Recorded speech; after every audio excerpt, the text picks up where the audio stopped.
Big Ten fans, now you can get free programming alerts on your mobile phone. Be the first to know when your favorite coaches and players will appear on the Big Ten Network.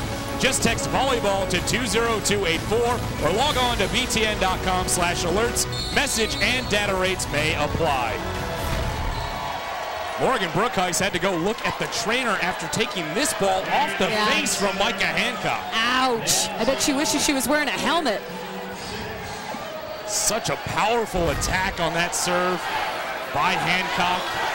Huskers did not have an answer for it. They were able to finally side out and get the service away, but they still trail in set number 1, down 13-6.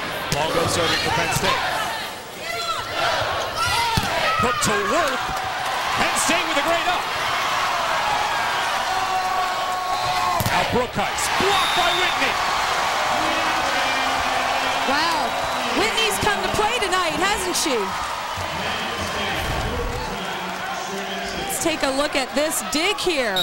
That's what I call defense. And then lights out on that nice block by, again, the freshman, Ayanna Whitney. And an ace this time for Longo. She's second on the team in service aces, and she keeps up right where Hancock left off. Yeah, and you know, this was an area of Penn State's game at the beginning of the season that was not their forte, and now look at, they're just taking risks and really going for it on the end line. So, of course, Russ Rose knows their weakness and fixed it before midseason. This is nice to see for Penn State. Penn State leads the Big Ten in service aces. Brookhuis takes advantage of the overpass. Now the Huskers looking to get something going as they take back the service. Nebraska, the #1 team in the land for the first time since 2007. 18-1 record overall and 11-0 in Big Ten play.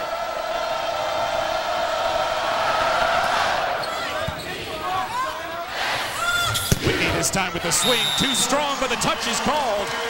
And Penn State gets the point. And the thing that I've noticed about Nebraska all year is they tend to get better as the match goes on. So they had a slow start last night against Ohio State. They certainly weren't playing their best ball in set 1. So perhaps that's what we're seeing tonight as well, a little slow start from them. I'm sure Coach Cook would rather this not happen, but however, we're seeing it again tonight. 0-61 in last night's match in set #1 for the Huskers, and 0-62 right now. Yeah. So you get a sense this is not what John Cook wants to see. I think that sounds like a bingo call, doesn't it? 0-61.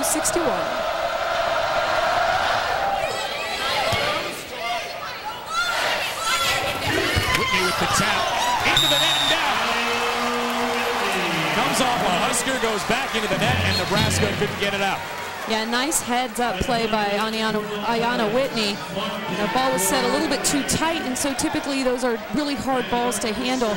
You got to get your feet to the ball and try and jump straight up, but if you can't attack it, the only thing left to do is tip and try and find the block on the way down. Audrey, you talk about Nebraska struggling the first 2 sets the last 2 nights. A lot of people mentioning this is the toughest road trip of the entire Big Ten to go to Ohio State and Penn State in back-to-back nights. Yeah, it is tough, and you know, Rec Hall does have a somewhat hostile environment, but that's not the challenge. The challenge is getting here from Columbus. So, especially with the weather this weekend, it hasn't been a real easy task for anyone. Paige Hubble back to serve for the Huskers.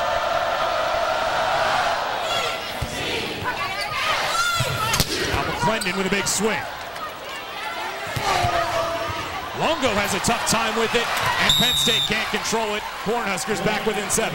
Yeah, I've seen Nebraska do this time and time again. They take balls that are not dug perfectly to the setter, a non-setter touches the ball, and they end up executing a very nice kill and get a point off of it. So that's a skill that a lot of teams would like to have. A great out-of-system team in the Nebraska Cornhuskers. Big reason they've gotten off to that great start.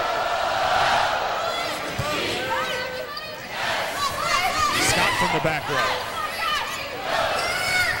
Cook to Mancuso again. Clendon with another chance. Brookhuis. Overpass by Penn State. Nebraska now with a good opportunity. Cook takes the swing, and she gets it down. Well, Cook's excited about that. She doesn't often get a real set. That time Mancuso delivers the ball to her. And a nice job of just placing that ball perfectly in Penn State's open court. There you see it lands in the left back area. Lauren Cook at 5'8", rotates into that front row. She doesn't get often to have a chance to take those swings, but she'll take that one with the point for Nebraska. Good tap over by McClendon. Brookhuis with a great save. And Hancock tries to go over on 2, but it's into the net and double contact called against Penn State. Yeah, Hancock's a lefty, so when she's up at the net playing that right front area, that's really her strong side as a hitter, and we'll often see her take swings at the ball. That time the ball never cleared the net, so she really didn't take a ball that was high enough and attack it. And what you should do is jump set as high as you can and really push that ball down. So we see Nebraska come back a little bit, and Penn State wants to call a timeout. Russ Rose will talk it over. We'll take a look at news and notes around women's collegiate volleyball. Of course, Nebraska #1 overall, Penn State in the top 10. 3 Big Ten teams ranking #1 this season, a testament to how strong this conference is, Audrey. And then, of course, UCLA beating Cal last night gives Illinois a chance to move maybe back up to #2. Yeah, you look at the conference, and not only have 3 Big Ten teams been #1, but it's solid from top to bottom. You look at the ABCA, we've got so many Big Ten teams in there. It's unbelievable. This conference is so competitive. You got to bring your A game every night. Exactly the words from John Cook when we spoke to him earlier this week. When they head out, they expect great competition. That's the biggest difference from moving from the Big 12 to the Big 10 is they expect the competition every night to be at a high level. And it's great to be in this conference because it prepares you for the tournament. These teams from the Big 10 are conference competitive it's easy for me to say, very competitive in this conference, and so when the tournament rolls around, they are ready to challenge any competitive. They're also very ready when you talk about the fact that the schedule in the NCAA tournament is exactly the same as the Big Ten schedule. Friday, Saturday plays the same way in the NCAA tournament. That's a challenge for Nebraska moving from a Wednesday, Saturday schedule. It's a little bit of a mix-up, and of course they get more prepared, and Penn State and the rest of the Big Ten, these are the teams that make runs deep into the NCAA tournament. You're absolutely right. You said it very well. Thank you. So Penn State with the 5-point lead in set #1. They're still serving for the Huskers.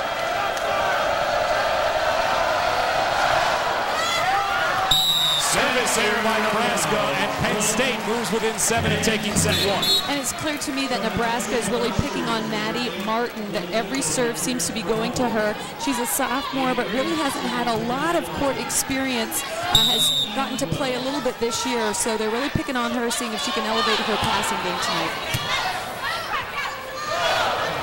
Back row for Brookheist, blocked there for Penn State, and it's down. I feel like Penn State was ready for that. This is a team that scouts very well. Penn State knowing that Nebraska will set backcourt just as often as they set their front row hitters. They were ready for it. Penn State leading the blocking battle 3-0 so far in the match. Out of system for Nebraska, another block. Well, I hope you can see what happens there. The ball was passed in the left back area of the court. There was only one option. So there you see Penn State's block literally just waiting there to eat it up. And then they're so big that it's really tough for Mancuso to hit around that. Setter Micah Hancock moving in on the block there for Penn State. Tramer on the slide, tools the block for the Huskers.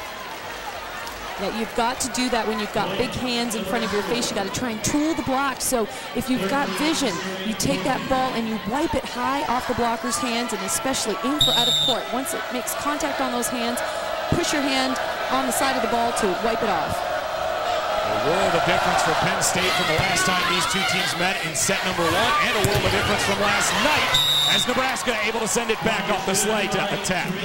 Yeah, the slide kind of evolved slowly here, so Nebraska's blocking team was there waiting. Take a look, and then, you know, even though the middle blocker for Nebraska was a little bit late, good heads-up play by her. She was late, but she still got up to seal the net. Nebraska's second in the Big Ten in blocks per set so far this year. Scott from the back row, strong swing and finish. Yeah, she's a champ, I'm telling you. She accelerates so well. She's taken her first step as the setter releases the ball, and then she's got that vertical where she's able to hit over top of the block, and such a nice follow-through with her snap. 10 kills in 9 of 11 Big Ten matches for Ariel Scott. Micah Hancock gets another service ace. Huskers doing all they can, but they can't get to that tough ball. Boy, Nebraska went hard for that. It was Hannah Worth that tried to get this ball. Take a look at this serve. And it's sailing out of bounds, but look at Worth's effort there. Wow, good hustle by Hannah Worth. Hancock now with 5 service aces. She tied a school record with 7 against Illinois. She's already there. It's only set #1. She's got 5.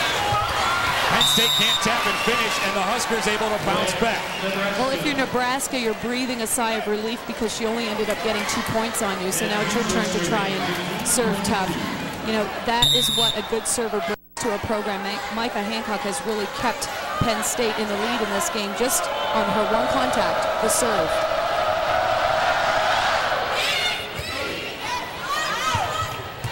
Longo with the bump set to Scott, who puts it away.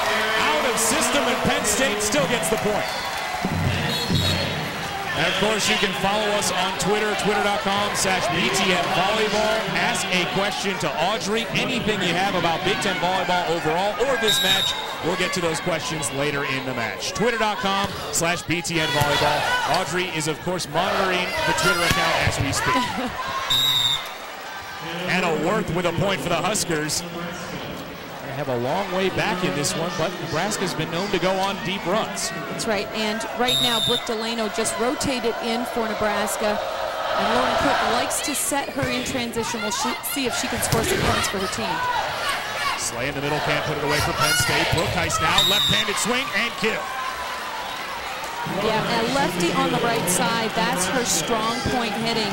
And so she takes that ball, and it's set fairly low. She jumps really well, so the ball is set no higher than the antenna. She hits it at the high point, and the block is for Penn State is not able to form really well against her right now.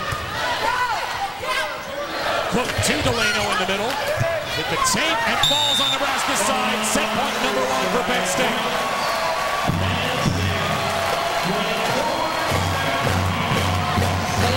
Who's up to serve if you're Penn State right now. Got Allie Longo, who's number 2 on the team in service aces. Already has a service ace so far in this match.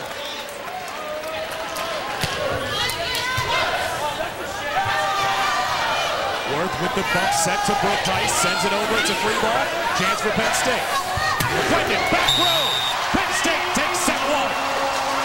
Wow, it's been all Penn State on the service line right now. Nebraska's passers having fits, and they are out of system more than they are in system right now. It does appear, at least in the last part of that first set. Penn State on top after 1 set. They lead the number 1 team in the country, 1-0. Back to rec call in a moment.